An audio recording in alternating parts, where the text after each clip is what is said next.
राज्य रे आपण पेपर खोलंतु होर्डिंग्स देखंतु वर्ष एक उपलब्धि अनेक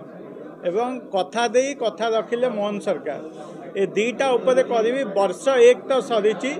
उपलब्धि अनेक जगह ओडिशावासी को प्रतारणा अनेक देइचंती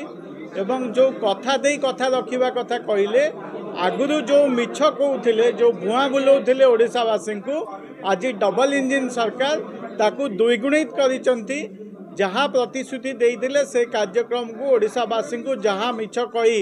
निर्वाचन लड़ी से प्रतिश्रुति पालन करना से परिप्रेक्षी में विजु जनता दल सभापति गत 10 तारिख दिन शंख भवन ठारे आमर जनजागरण अभियान आरंभ होता और परवर्ती समय जाजपुर जिले में स्टेट लेवल महिला मानक नहीं जनजागरण होता और आसंता काली श्रीक्षेत्र पुरी ठारे विजु युव एवं छात्र जनता दल तरफ ये जनजागरण अभियान कार्यक्रम आरंभ होगा जाऊँगी जो राज्यर समस्त जिला एवं समस्त ब्लॉक रु छामुआ संगठन मुख्य कर्मकर्ता माने जोगदेवे एवं सेठी आम दलीय नेतृत्व माने जहाँ ए वर्ष भीतर जो उपलब्धि कहते आम जोटा को प्रतारणा कहूँ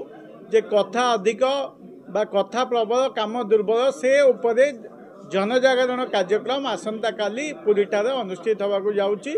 आम निवेदन करूँ आपण को